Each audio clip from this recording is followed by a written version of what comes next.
Nós vamos abrir a palavra na carta aos Hebreus. Estamos estudando este livro, expondo este livro, e estamos no capítulo 11, que é talvez um dos capítulos mais conhecidos da carta. Estamos na parte mais prática da carta, e vamos ler hoje de 4 a 7, Hebreus, capítulo de número 11, versos de 4 a 7.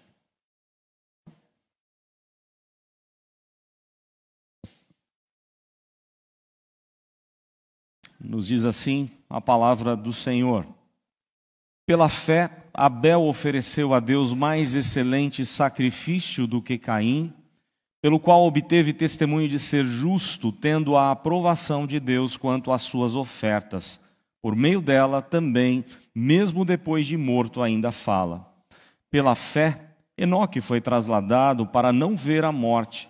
Não foi achado, porque Deus o trasladara. Pois antes da sua trasladação, obteve testemunho de haver agradado a Deus.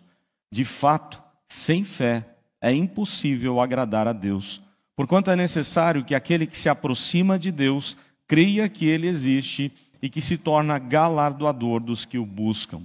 Pela fé, Noé, divinamente instruído acerca de acontecimentos que ainda não se viam, e sendo temente a Deus, aparelhou uma arca para a salvação de sua casa, pela qual condenou o mundo e se tornou herdeiro da justiça que vem da fé. Vamos orar mais uma vez.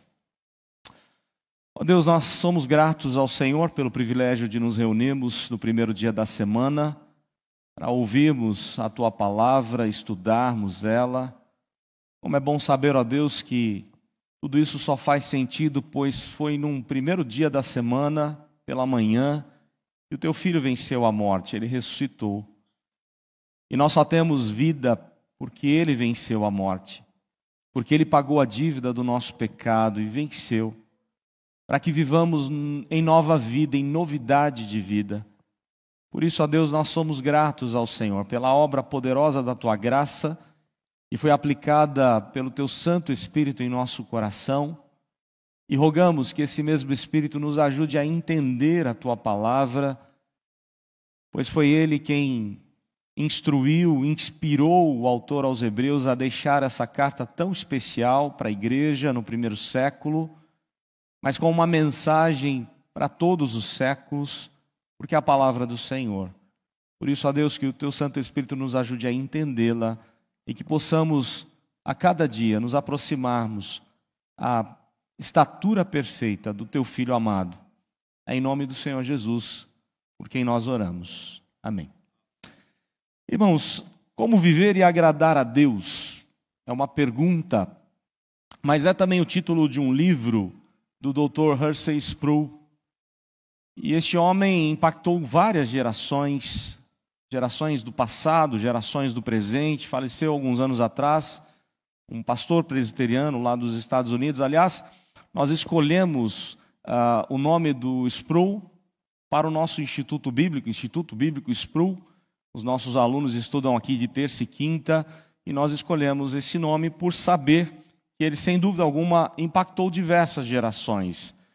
De alguma forma eu fui impactado pela vida deste homem, não diretamente, é verdade, mas ele impactou, por exemplo, a geração dos meus professores do tempo de seminário, principalmente do Dr. Augustus Nicodemos, e aquilo que ele aprendia com o Sproul e com tantos outros, ele repassava para a gente em classe. E naquela época, em 98, 99, a Casa Editora Presbiteriana, aliás, ela fez aniversário nessa semana, e nós podemos e devemos nos louvar a Deus, agradecer a Deus pela nossa Casa Editora Presbiteriana, que já há tantos anos tem publicado obras maravilhosas e fazem a igreja se aproximar cada vez mais da pessoa de Cristo.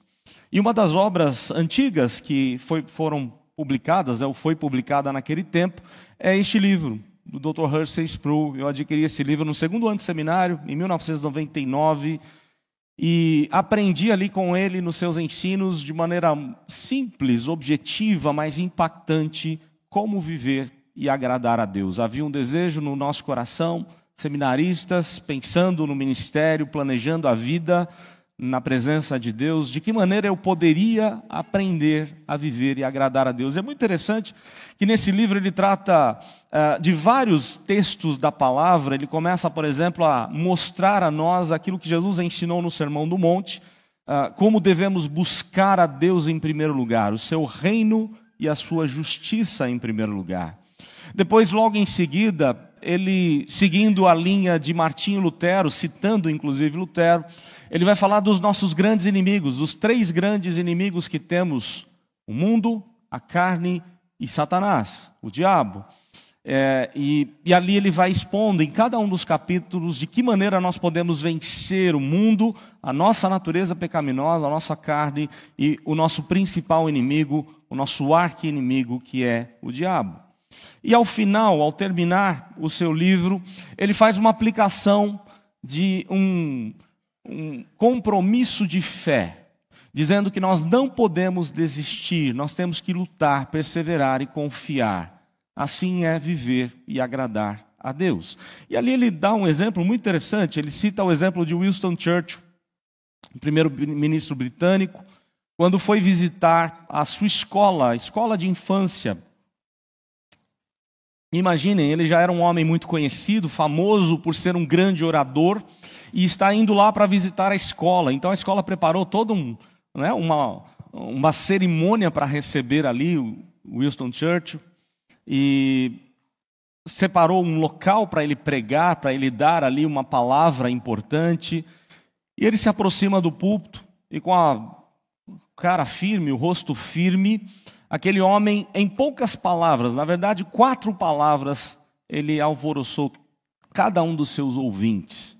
Ele se levantou, olhou firmemente para a plateia e disse: nunca, nunca, nunca desista.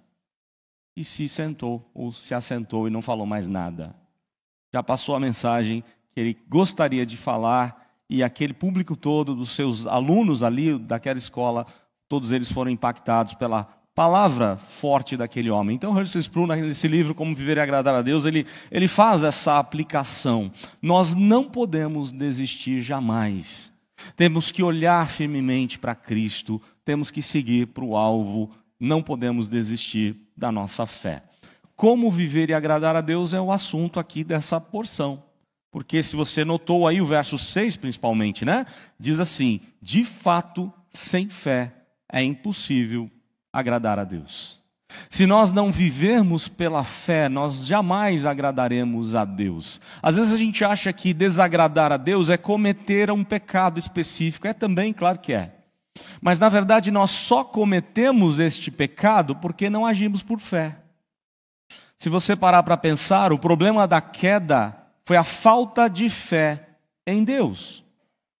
Naquele diálogo da serpente com a mulher, no começo ela se manteve firme na fé, ela repreende as ideias enganosas de Satanás ali. Só que no decorrer do diálogo ela é enganada, Adão da mesma forma são enganados, e eles passam a não mais acreditar em Deus, e acreditam na conversa de Satanás. Eles duvidam de Deus, eles deixam de crer no Senhor. Por isso, eles experimentaram o pecado. Todo o pecado que nós cometemos é a nossa falta de confiar em Deus, de confiar no amor de Deus. Por exemplo, quando caímos em tentação para os prazeres desse mundo, o que é isso senão duvidar de que o verdadeiro prazer está na pessoa de Deus, na pessoa de Cristo? Quando ele disse àquela mulher samaritana que a sede do coração dela só seria saciada pela água da vida, que é Ele próprio. Todos os pecados que cometemos é quando duvidamos ou deixamos de confiar no Senhor. Sem fé é impossível agradar a Deus, como diz aqui o autor aos Hebreus. Algumas lições aqui são muito preciosas e eu queria então falar sobre esse tema. De que maneira nós podemos aprender com esta galeria, conhecida por nós como a galeria dos heróis da fé. Eu queria fazer uma ressalva simples, né? É verdade que o único herói da Bíblia é quem? Quem é o único herói? Cristo, certo? Mas é muito interessante a maneira como o próprio Deus fala, por meio do autor aos Hebreus, destes homens e mulheres que foram relevantes para o seu tempo, que impactaram as suas gerações, que aprenderam a viver pela fé. Uma fé que não partiu deles, é verdade, foi obra da graça de Deus na vida deles, mas que fizeram, esses homens se tornarem conhecidos pela sua fé. E é interessante porque as citações aqui são dos servos do Antigo Testamento. E aí, só para você, de repente, lembrar, porque há uma corrente aí filosófica ou teológica em muitas igrejas, de que faz um dualismo, O Antigo Testamento, a salvação era pela lei, no Novo é pela graça. Então, Antigo Testamento, lei, Novo, graça. É isso, irmãos? Claro que não. O texto vai falar várias vezes, pela fé Abel, pela fé Enoque, pela fé Noé, pela fé Abraão. Nunca foi pela lei, sempre foi pela fé. Então, não há dualismo. A lei continua valendo em vários dos seus aspectos, não mais a lei cerimonial que se cumpriu em Cristo, não a lei civil, porque era especificamente para o povo de Deus. Podemos aprender com os princípios da lei civil e aplicá-las na nossa realidade, da nossa lei, do nosso contexto, mas nem tudo é possível aplicar na lei civil ao nosso país. Agora, a lei moral de Deus, ela continua valendo, e pelo contrário, Jesus não acabou com a lei, ele cumpriu a lei e ele ainda endurece a questão da lei, quando nós lemos o Sermão do Monte. Então a lei de Deus continua valendo porque a lei foi dada a Deus pela graça do Senhor. A lei tem a ver com graça, ela não está desassociada à graça de Deus. Então vamos falar um pouquinho aqui do texto, dos exemplos que nos são dados aqui, desses heróis da fé. Lembrando, o grande herói é Cristo, o único herói é Cristo, mas pelo poder e pela obra de Cristo na vida deles, eles são reconhecidos como pessoas que são heróis, que fizeram diferença neste mundo, nas gerações diversas por onde passaram. E aí, nós temos algumas lições bem preciosas da vida deles. Primeiro são atos agradáveis, atitudes agradáveis a Deus, que é o exemplo da vida de Abel. Vejamos aí o verso 4, Pela fé, Abel ofereceu a Deus mais excelente sacrifício do que Caim, pelo qual obteve testemunho de ser justo, tendo a aprovação de Deus. Vejam só, será que se Deus falasse algo de nós hoje, Ele traria uma palavra de aprovação? Porque o ponto é esse, às vezes você está tão preocupado em ser aprovado pelas pessoas da vida, não é verdade? Pelo contexto lá, você chega numa faculdade, é novo aluno, e você quer ser aprovado pelo grupo.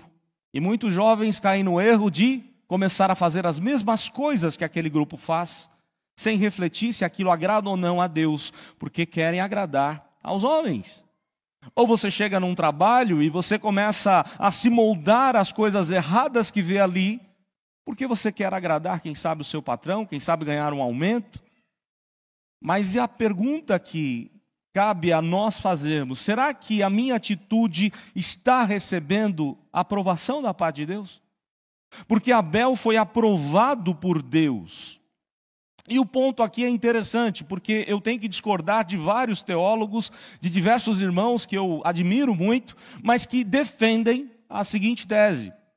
A questão era, Abel apresentou um sacrifício de sangue, por isso ele foi aprovado por Deus, e Caim não. Foi um sacrifício ali da agricultura, das coisas que ele trouxe da agricultura. Irmãos, não é isso que o texto hebraico está dizendo lá em Gênesis.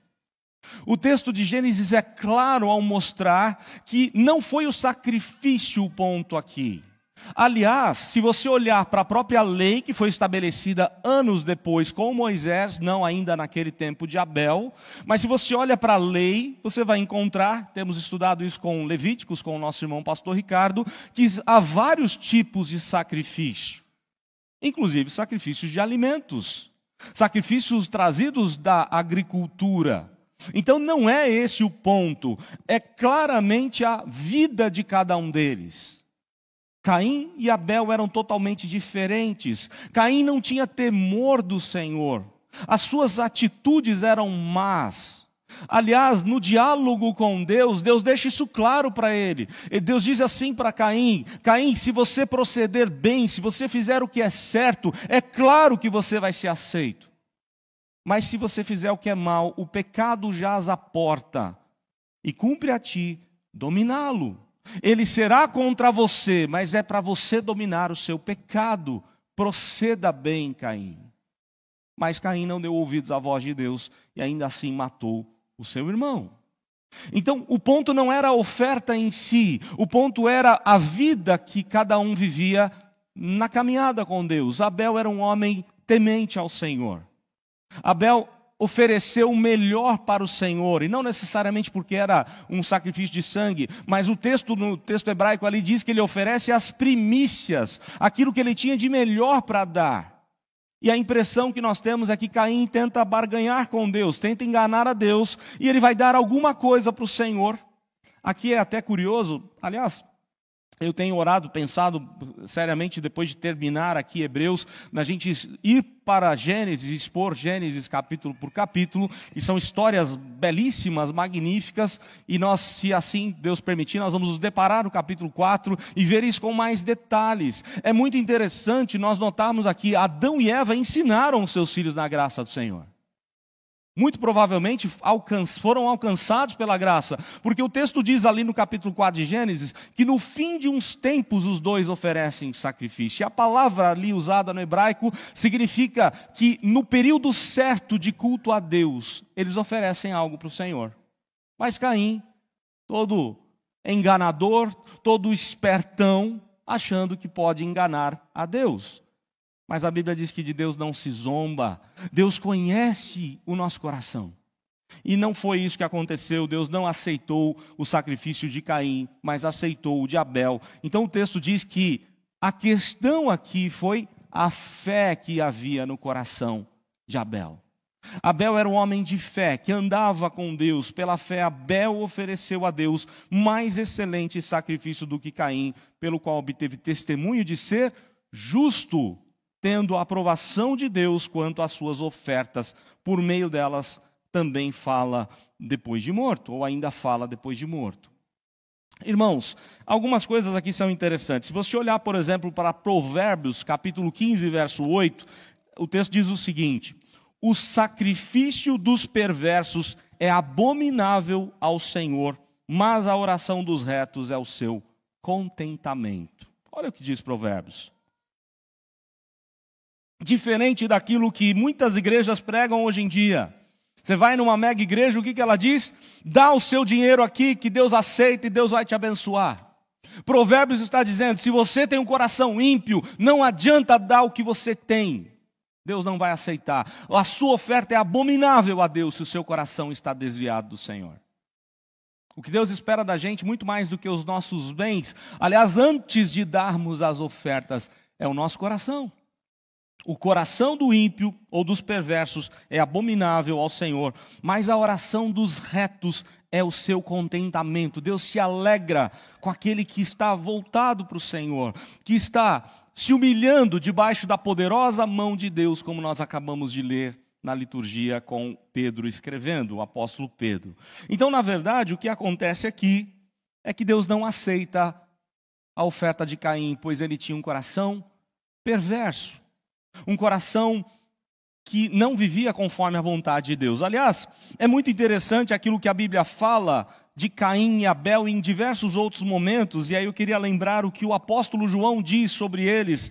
O apóstolo João, no capítulo 3 da sua primeira carta, ele diz o seguinte: não segundo Caim, que era do maligno, e assassinou seu irmão. E por que o assassinou? Porque as suas obras eram más, e as de seu irmão eram justas. Então vejam só, a questão não era a oferta, a questão era a vida de cada um deles. Por isso que lá no texto hebraico é enfático, Deus não aceita Caim e sua oferta, Deus aceita Abel e sua oferta. A ordem é importantíssima. Não era a questão da oferta em si, mas era o coração de cada um que, no caso de Caim, estava completamente desviado. desviado do Senhor. Caim não aprendeu a viver e agradar a Deus, o que é um grande lamento. Porque é belíssimo a expressão de Eva quando ela tem seu filho. Os irmãos lembram disso? Ela diz assim: eu adquiri o Senhor, eu adquiri um filho com o auxílio do Senhor. É presente de Deus, foi Deus quem me deu. Para que ele andasse distante? Não. E eu creio que houve um grande lamento, um grande choro por parte de Adão e Eva por ver que aquele menino que deveria viver e agradar a Deus passou a ser mau, se desviou do caminho do Senhor e chegou até mesmo a matar seu próprio irmão. Aliás, há um outro detalhe aqui interessante, porque alguns argumentam que o sangue de Abel é o que está pregando até hoje. Na verdade, eu também não creio que seja assim. A ênfase do texto está na fé que Abel tinha. É a fé dele, é o exemplo de vida, de fé dele, é que está falando para nós hoje. Nós temos que viver por fé, independente das circunstâncias da nossa vida, pois é isso que agrada ao Senhor Deus. Atos que agradam a Deus, atitudes agradáveis a Deus. É a primeira coisa aqui que vemos no exemplo de fé de Abel. Mas um outro exemplo aqui é o andar notável com Deus. E o exemplo de andar, sem dúvida alguma, está primeiramente com Enoque. No verso seguinte, verso 5, pela fé, Enoque nem sequer passou pela morte, ele foi trasladado para não ver a morte. Ele não foi achado porque Deus o trasladara, pois antes da sua trasladação, obteve testemunho de haver agradado a Deus. Olha que interessante, irmãos. Enoque andou com Deus, segundo lá o texto hebraico, o texto hebraico do capítulo 5 de Gênesis, ele anda com Deus de maneira tão íntima, que Deus o toma para si, que ele não passa por aquilo que nós vamos passar, enquanto vivemos aqui, enquanto Jesus não voltar, que é a punição da morte. Lembram que Paulo diz, todos os homens pecaram, Enoque também era um pecador. Todos pecaram e carecem da glória de Deus. O salário do pecado é a morte. Todos nós experimentaremos a morte, a não ser que Cristo volte antes, porque nós merecemos morrer. Enoque também merecia morrer, mas Deus o poupou da morte, porque este homem passou a viver de maneira tão agradável ao Senhor, que Deus o toma para si, e ele nem sequer experimenta a morte. Olha que coisa maravilhosa, né? Será que nós estamos hoje andando de maneira tão íntima com Deus? Ou será que a nossa caminhada com o Senhor é tão distante? Naquela oração sem vida, sem força, sem vigor espiritual, naquela falta de desejo de ler a palavra, de se aproximar de Deus. Vejamos que o texto um pouco antes, nós vimos isso na semana passada, verso 3, pela fé entendemos que foi o universo formado pela palavra de Deus, de maneira que o visível venha existir das coisas que não existem. É a palavra de Deus que fez todas as coisas, e quando Deus diz algo, isso tem que ser marcante para nós. O desejo de viver conforme a vontade de Deus, o desejo de andar e conhecer as Escrituras Sagradas. Era assim que vivia Enoque, um homem que decidiu andar com Deus e andou de maneira tão íntima com o Senhor que nem sequer experimentou a punição da morte. Irmãos, tem um texto de Jeremias, aliás, não só Jeremias, o momento de Jeremias é muito semelhante a de outros profetas. Oséias tem a mesma argumentação. Oséias vai dizer que o grande problema do povo de Deus é a falta de conhecimento de Deus. O povo que não conhece ao Senhor. E Jeremias tem uma palavra muito dura com um povo prestes a ir para o exílio, porque rejeitaram o conhecimento de Deus e começaram a confiar no seu poderio militar, confiar nos seus governantes e deixaram de conhecer a Deus. E aí Jeremias diz no capítulo 4 o seguinte, verso 22, deveras o meu povo está louco, já não me conhece, são filhos nécios e não inteligentes, são sábios para o mal e não sabem fazer o bem. Meu povo está louco, eles não me conhecem. Irmãos, todas as vezes que nós passamos a semana sem nos aproximar dos meios de graça, da palavra de Deus, de uma vida de oração, de dependência de Deus, nós estamos agindo com loucura. Estamos perdendo a oportunidade de conhecer o nosso Deus ainda mais. Estamos perdendo a oportunidade de caminhar de maneira íntima com o Senhor. Enoque experimentou andar com Deus, conhecer a Deus, viver na presença santa desse Deus, e Deus o levou para si. Deus quis que ele estivesse ali na presença dele, pois Enoque, o prazer de Enoque era andar com o Senhor. E aí o texto vai falar desses dois, e não só deles, de todos os outros, de Noé, que vem logo em seguida, mas o texto vai falar de algo muito especial no verso 6, como já falamos aqui. De fato, sem fé é impossível agradar a Deus, porquanto é necessário que aquele que se aproxima de Deus... Será que você está perto de Deus? Será que você está distante de Deus? Será que você que já tem uma caminhada de sei lá quantos anos na presença de Deus, será que não é hora de retornar àquele primeiro amor, aquele desejo forte de voltar à presença de Deus, de chorar diante de Deus, de clamar ao Senhor, para que você aprenda a viver e agradar ao Senhor? Nós costumamos a viver de maneira acostumada, né? Rotineira com as coisas de Deus, e nós vamos esfriando na fé. O texto deixa claro para nós que nós precisamos nos aproximar de Deus. Aquele que se aproxima de Deus precisa crer que Ele existe e que se torna galardoador dos que o buscam. Irmãos, o mesmo profeta Jeremias, ao dizer ao povo que o exílio seria inevitável, duraria 70 anos, ele ao mesmo tempo, lá no capítulo 29, ele aquieta, ele acalma o coração do povo, dizendo assim: apesar dos 70 anos do exílio, os pensamentos de Deus a vosso respeito são pensamentos de paz e não de mal.